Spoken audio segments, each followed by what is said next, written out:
Welcome to On the Brink with Andi Simon.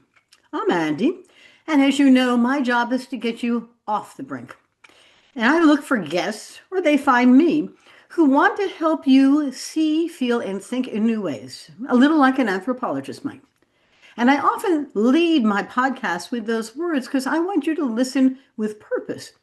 There's a reason that certain people come to you at certain times to help you change your story so that you can begin to see how you can develop the kinds of skills you need to adapt in these very fast changing times. And I don't care whether you're employed in a large corporation or you're an entrepreneur or you're simply a woman who's running a small business.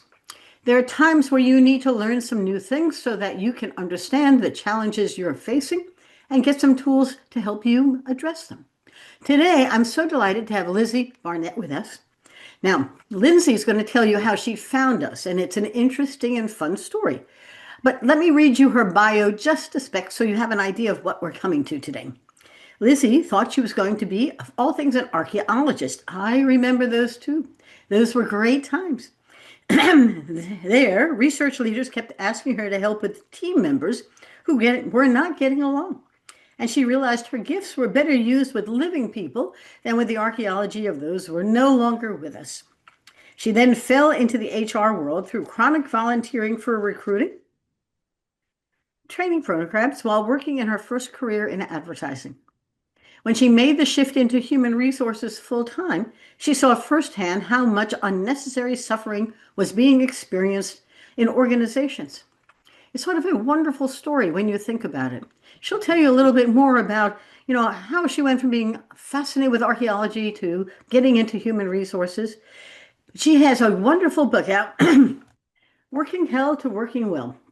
And I think you should all pick up a copy and read it because she hopes the book will help people find more choice, particularly you, about how to make workplaces better places to work.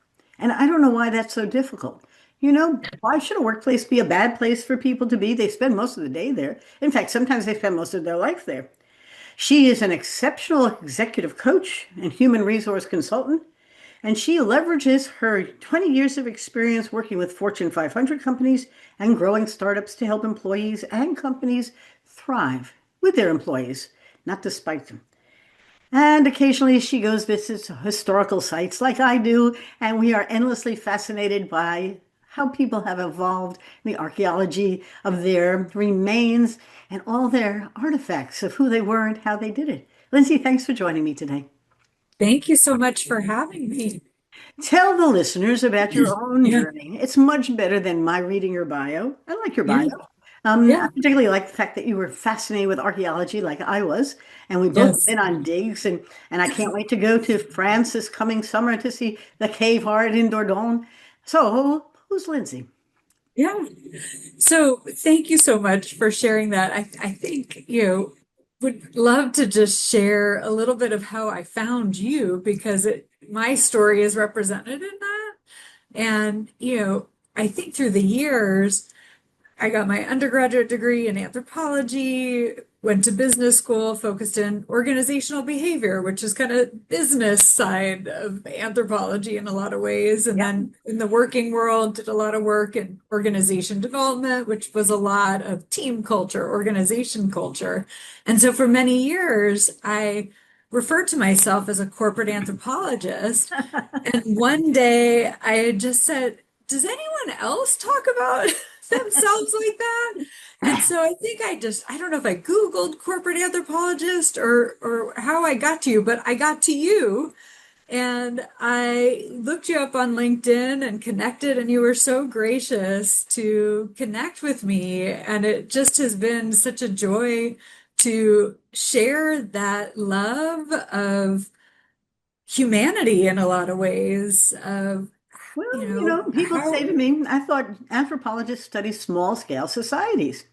And I said, nice. well, what makes you think a company, an organization, isn't a small scale society, right?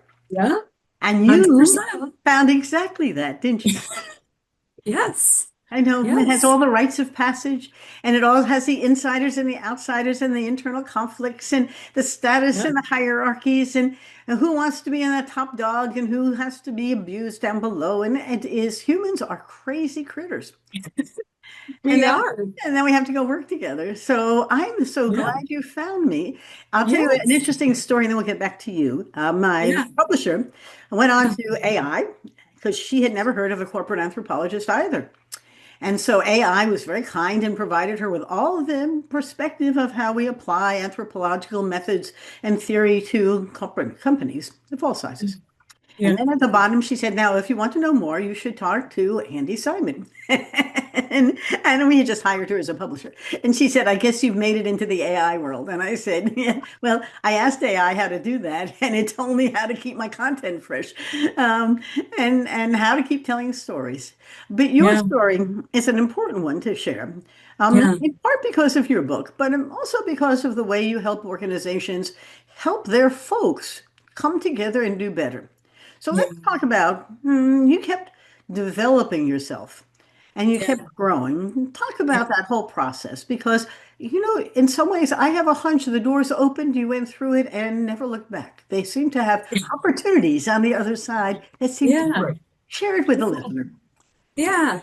I think, it's interesting. It's always easier when you look backwards, Mhm. right? In the moment, I think you're more in the moment. But when I look at my career, there is a through line, and I've had different places of experimentation and intentional development. And I started, as we shared, right, with the archaeology and the dig, and like, why am I trying to focus on people who aren't around anymore, right? Like that's not really where my zone of genius is.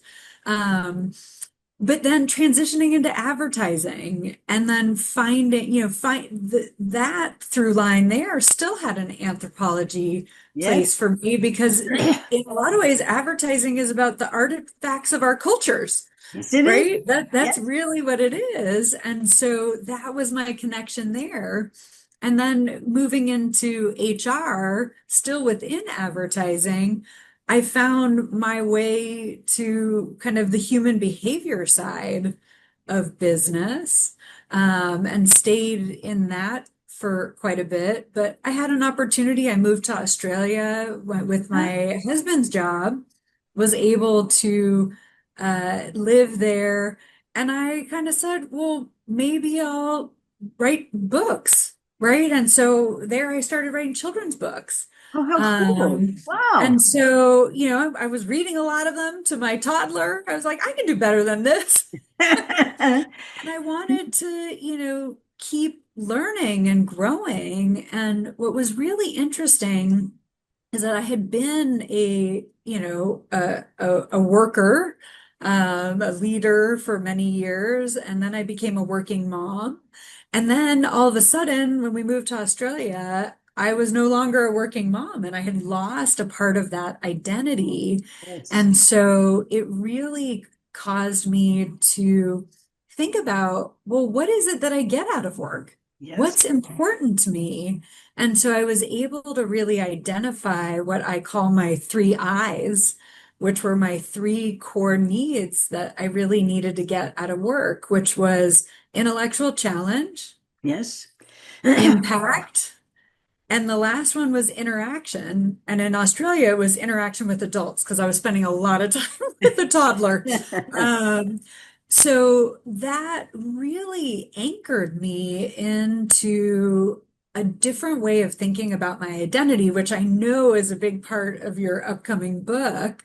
Um, and so once I had that identified, and I talk about this in my book too, all of a sudden I was able to look at my work and how I was getting those needs met in different ways.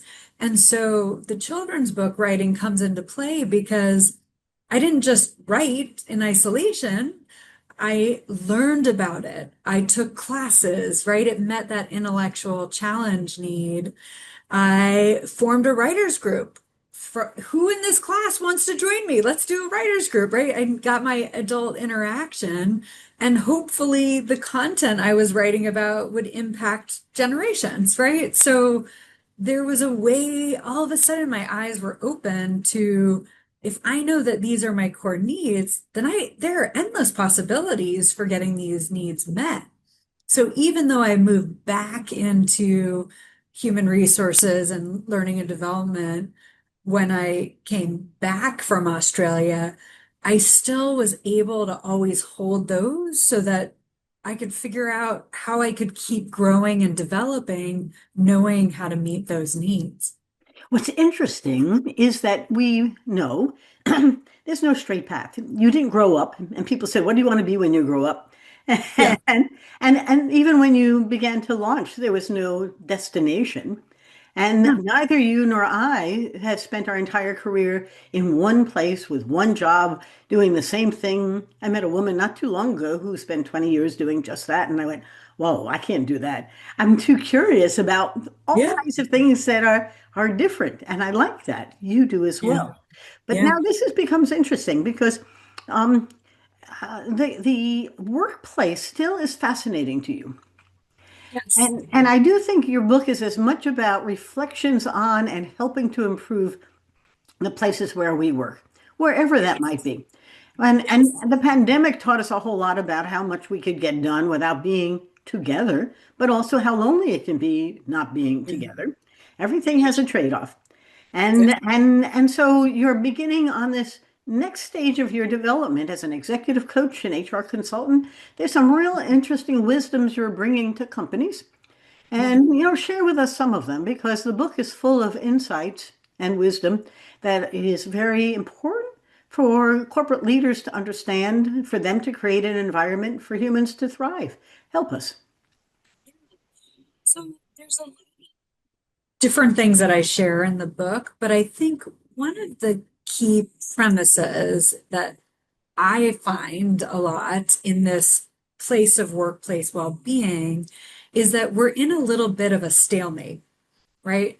Leadership, businesses are saying, well, you're responsible for your well-being, individual. And individuals are saying, well, I can't control my well being until you control the amount of work and expectations. So we're kind of doing this. And so I think a lot of where I wanted to start with the book is just saying we don't have to wait for the other people to change. We can start with ourselves, whether you're a leader, in HR, someone, representing the needs of the organization or the individual. And so I really wanted to take people on that journey of how can I be the change? Because if I'm being the change, I'm also role modeling it and making it safe for others, right? I don't have to slink out and, dodge to the back corner Yeah. exit to go to my kid's play or my son's baseball game. If it's okay for me to take care of my own work-life harmony and my own well-being, it's socially accepted. We don't need as much social capital to go do those things if we're all doing those things. So Mhm. that's some of the premise of the book is creating that safety around role modeling well-being. Well, this is a big topic, though, because you said something important before. It's one thing to say you're responsible. It's another thing to enable you to take responsibility. And Yeah. and often the lack of understanding of what that means for a guy to take off to go see a child or play a sport, it may or may Right. not be considered a good balance of work and life. And if a woman does it, it's often seen as an intrusion on the work side, not a good balance. And so, and the control factor of it is very important because it gives people power over each other in Yeah. ways that are subtle and powerful. Yeah. That if you go and watch your child and a school play, there's something diminishing about it as opposed to elevating. And I Yeah. can't quite figure out in the world that we're in why more places don't have childcare at their office. and aren't, pardon me, really concerned about the children that we're raising in our society, that they have the proper place to grow up with a mother and a father, or just one or the other, who are able to spend enough time to raise them happily. And so this is important. Now, Right. when you talk about it, um, you're going to try and help us understand how to create better balance using planning, pacing, and playing. You want to explain those a little? I thought they were great words, your three Yeah. Ps. My three Ps. Yeah. So I think, sometimes people are like, I want this, but I don't know where to start, Hmm. right? And so one of the things that I talk about is just figuring out what are some things that you can actually plan for. And so one of the stories that I love from the book is I had a friend who she wanted to be intentional about getting healthier.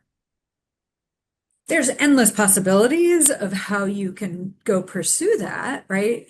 But her plan was to just get a bigger bottle water, a bigger water bottle.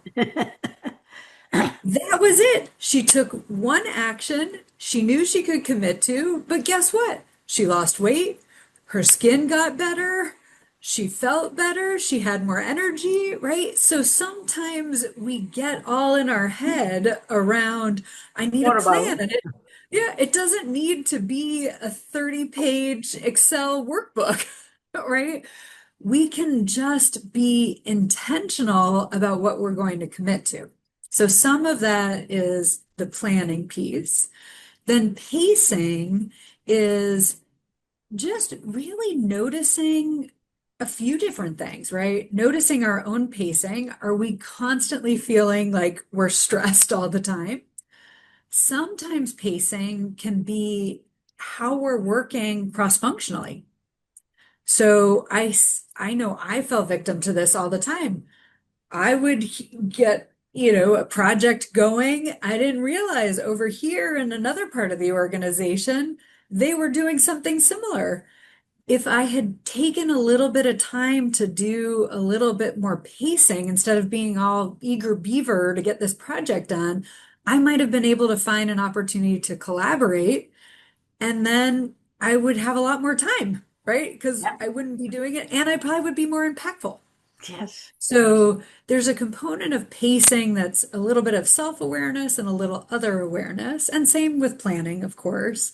And then playing to me is so important. I think when you're trying on something new, to whether you call it playing or whether you refer to it more for the more scientific folk as an experiment, it puts you in a place of curiosity, which can help us not have so much fear of failure. Yeah. So those are some of that's kind of my recipe, if you will, the three P's of getting started with creating greater work-life harmony, at least for yourself. And obviously you can apply that as well if you're a team leader or whatnot. It's interesting listening to you. I'll share some of my own experiences being Yeah. I'm both an executive and a consultant. Because when I was a banker, I got into Citibank by chance. Yeah. Another story. And then they said, you need to learn. I was an anthropologist working in a bank environment, helping them change. And they said, you need to get some experience in the line. I said, okay. So they're going to give me the most profitable bank branch. And I said, no, give me the worst. And so I did, and it was not a good place to for it just Yeah. wasn't making any money, and it wasn't bringing in any deposits or making any loans. It wasn't doing banking. And Yeah. one of the challenges was that they were all women and they all had children.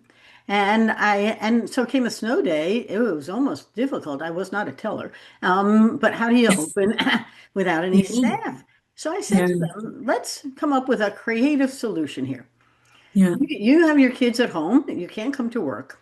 Why don't we bring them in? Let's take the kitchen area. Now, I never asked permission.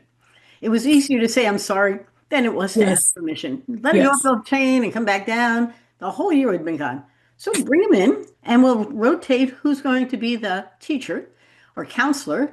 And we'll bring in a bunch of toys and crafts and stuff, and we'll spend the day Yeah. entertaining the kids or letting them enjoy. Yeah. And you can work.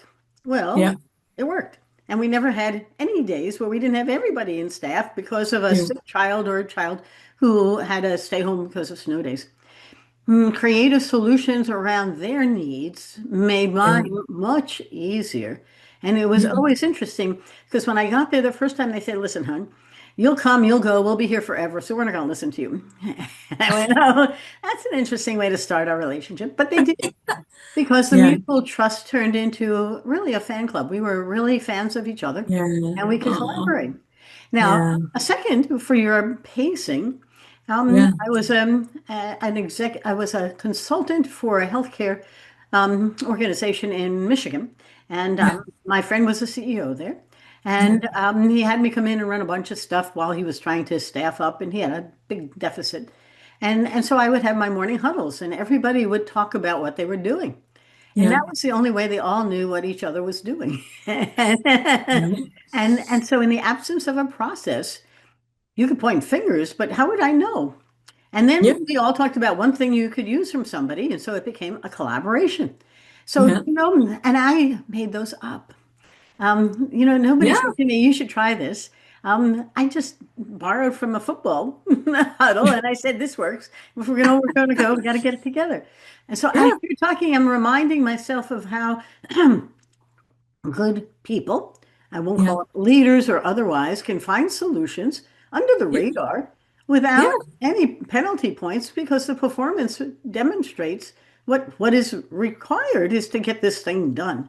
Yeah. And you discovered the same thing as you were doing it. It's so Yeah. interesting. Are there any current or recent stories that you can share? Not mine, but of clients or things that you've seen or stories from the Yeah. book. I like to tell stories. Yes. Yes. In terms of as it relates to the three Ps. Yes.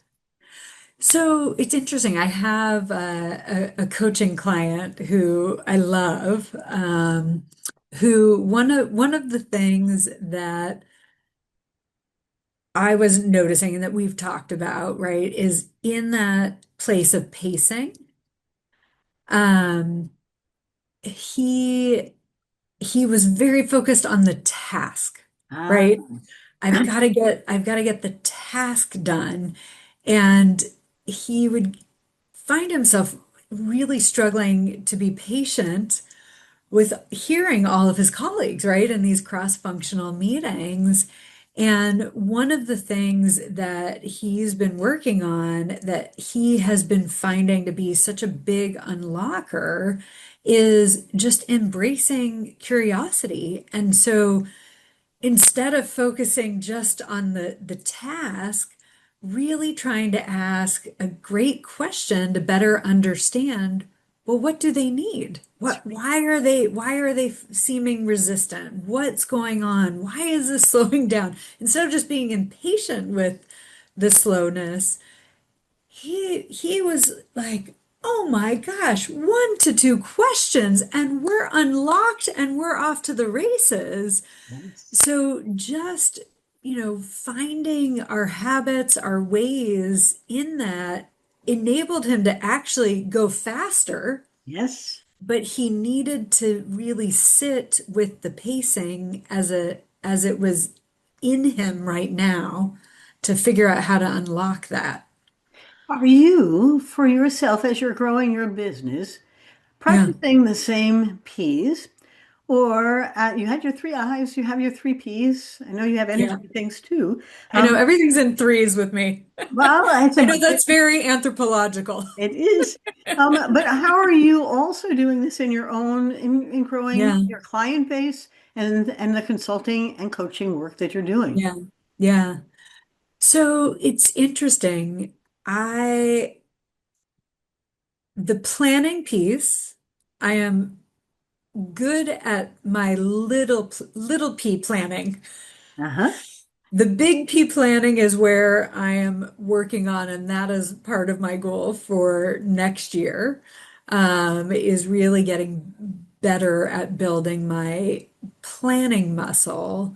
I think I'm from a planning sense of having intentions and trying to align my actions to the intentions, I would say I'm batting 500. I'm not I'm not as good as I'd like to be, just like everybody else. I get distracted and, pulled in different directions. So that's one of the things that I'm really working on. I think the pacing is one that I really, because there's a somatic element to pacing. Yes. I think that's something that I think I can key into much easier. And the playing, I have no problem with. That's my easy one. I Yes, like to but play. but that is the self-care one. Yeah, yeah, yeah, I mean, yeah, that's kind of that kind of, and it isn't that you work all day so you can play, but yes, and because remember the companies that put ping pong tables in the middle of their, cafeteria yeah, area. yeah, One fellow at a workshop I was doing who was so upset that his new hires demanded that they put some ping pong tables into the factory wherever they were working, and yeah. he says, "Don't they know we work from 9 to 5 and then we play?" And they said to him, "Why?" And he said, I don't know why. Why? I So know. they said to him, come play with us. And then we go back to work Mm. energized and Yeah, refreshed. And he said, yeah, and they were right. And so the old habits are habits, but they're not sacred. And yeah, there's nothing particularly forced in something. And sometimes I take a long walk or I read a book.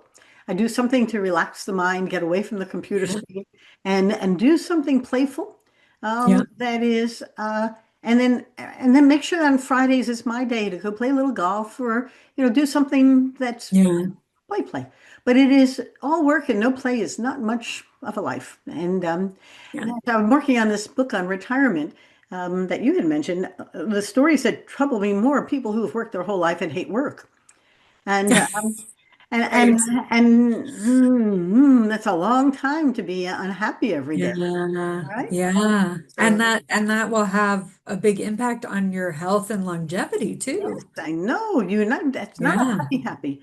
You do have some yeah, stories about energies. Um, yeah. Tell me about this battery charging that we should do, and it sounds like it's different than planning, pacing, and playing. Yeah, yeah. So I think, for me, when I think about energy, typically people talk about energy. They'll ask you, did you get enough sleep? Are you eating right? Are you exercising? And I think what I was starting to notice for myself and seeing it also in clients is that there are different ways that we can charge our battery. And so, you know, if we are trying to, find wellness at work, how can we connect to those different things that can keep us uplifted? And so the first C is creative energy. Hmm. So, while there is a lot of research around actual taking creative time is good for your health, good for your brain. Um, I tried to keep it simple, right? Creative energy could be for me like designing a workshop or, Yeah. making a slide look pretty, whatever it is. It's just something that is really helping me feel like I'm creative. And it could be creative problem solving, any kind of creativity, but it feels like there's a place for me to innovate or add value in a different way and think differently, frankly. And then the second one is connection energy. And so I expand that beyond just relational energy, right? Like oftentimes people think of connection energy as just, relationships, to also think about it of how we're connecting in the world, right? A lot of my coaching clients, when I'd ask them a little bit about like their spiritual practices, many of them would say, well, hiking, being in the mountains, being in nature, right? So sometimes it can be that connecting to kind of the broader world. It could be connecting to your organization's purpose, Yes. right? So purpose oftentimes sits in that connection energy space. And so sometimes, even when I was writing the book and I would be like, oh my God, when is this going to be over? That the things that would support me and kind of allowing myself to kind of keep charging the battery, not powering through. So powering through is different because powering through is you are still losing energy, Yep.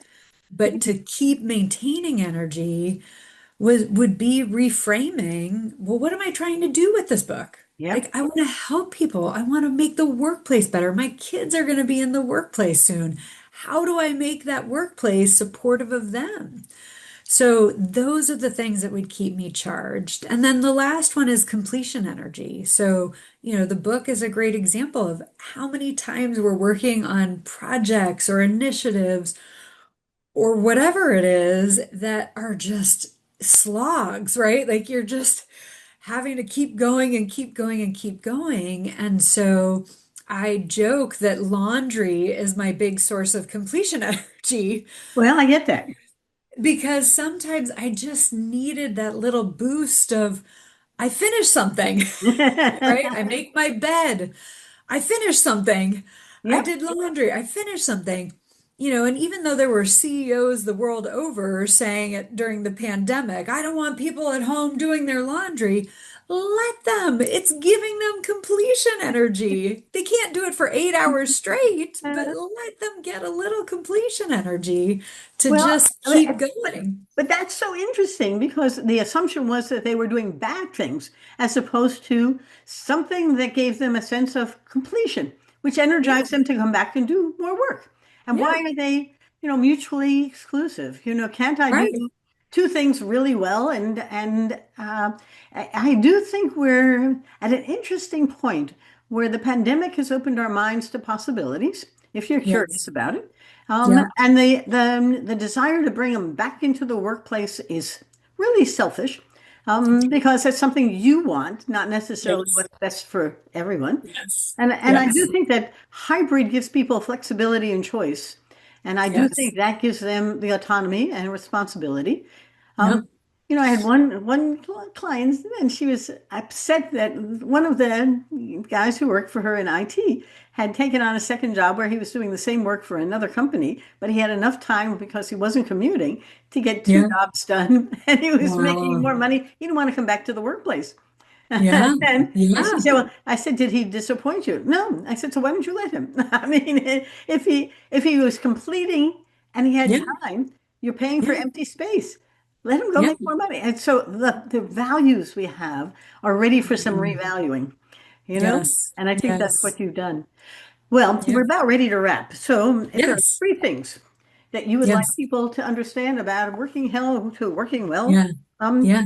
what are one or two or three things that are important for them to remember?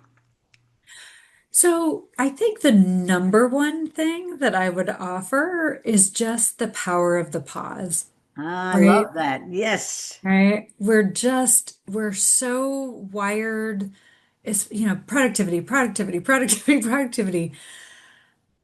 Just taking a breath to think for a minute. Do I need to be doing this? Is there somebody else I should talk to? What does my body need right now? Whatever it is, but there's so much power in just pausing Yes. to really assess what's needed right now and what's going to best support me or the organization. So that would be my number one thing. I think the number two thing is you don't have to wait. Hmm. There's any number of actions that you can take today. And if you're feeling stuck, that's how you're going to feel unstuck, is by Yep. starting to take some actions. Um, and then let's think about the third thing. What would be, I think just the third thing for me is just the power of role modeling. Yes. I think one of the stories that I share in the book that really was one of the impetus in kind of how I was thinking about this is I was at a leadership conference on well-being, and a bunch of us were chatting around, what are some of the best practices we've seen? And one of the people chimed in and said, "Well, I always make a practice of leaving loudly." And I said, "That's interesting. What do you mean by that?" "Well, when it's time to go, I make a big show of turning off the lights, slamming the computer closed, closing my door, making sure goodbye, everybody," right? Of really making an effort to tell people, I'm going to go do the life bit now, I love right? And so to me, that role modeling is just, it's so important. That's how we start to see that ripple effect of change in it. organizations. I'm curious, you may not know whether anybody duplicated what she was doing. Yeah. And that's sort of an interesting way, symbolically, Yeah. anthropologically, a symbol to make known that I'm now moving from where I am to the other. It reminds me when I was an executive and I'd come home and I still had young daughters at home, I Yeah. would say to them, got to take a shower. And I'd go into the shower and I'd Yeah. come out a mom. I'd come home a businesswoman and I'd go into the Yeah. shower to have to literally decompress, come out, a different voice, Yeah. different questions, different time. And I remember symbolically how it Yeah. was transformational and essential. Yeah. I was on a stage playing one role and now I had to play another, and I needed some pause time to Yeah. go put on a different outfit and come out a different lady. This has Yeah. been such fun. If they want to buy your Yes. book, Lindsay, where should they get it? Yeah. So Pick wherever up books again. are sold, for the most part, wherever books are sold. And yeah, but Amazon, Barnes and Noble. I have an audiobook which I've been told is good fun. I tried to make it fun. It's me reading it.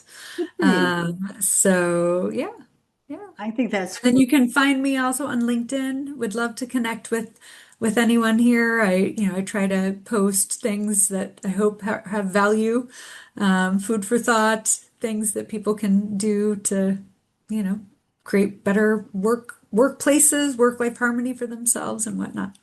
Well, you're really talking about creating better lives. And I do think Yeah. that's really important, unless we're going to find a way not to have to work. And retirement isn't a solution, as I Yes. discovered. So for all of you Yes. who Yes. come, thank you for coming. Thank you As for I, having me. oh, it's been a pleasure. Yes. My audience has given us the opportunity to rise into the top 100 of podcasts. We're ranked 18th, and I can't thank you enough because it's because of all of you. And the folks I bring are here for you. My job is to get you off the brink. And I want you to listen to what Lindsay has been talking about. Get your three P's, find your energizers, and begin to see your life and your work life in a different framework. And this is a perfect illustration about how you can learn something in a podcast that you can apply right now, including getting that bigger water bottle. And I drink Yes. water all day long. I mean, and my skin must be better. But in any Yeah. event, like Lindsay, my books are available on Amazon, Barnes and Noble. And my new book comes out in the spring 2026. It's called Rethink Retirement. And it's ready to go get typeset and off to the publisher to get it to the next stage. So I'm enjoying, like she did, taking our ideas and our stories and turning them into something useful for other people and helping them see, feel, and think in new ways. Mhm. Remember, our job is to take your observations and turn them into innovations. You've heard how Lindsay has done it. Now, come and share with me how you're doing it. Because as you're listening or watching, you're beginning to think through, I can do this. Of course you can. I thank you. It's with great gratitude that you've come, and I'm so delighted to have been here with Lindsay. Lindsay, last thought, and we'll say goodbye. Just congratulations on your book again, and just so happy to be spending time with you. So thank you, and My thank you to pleasure. all the listeners for tuning in. If I can Goodbye, be of everybody. service, let me know. We will be there.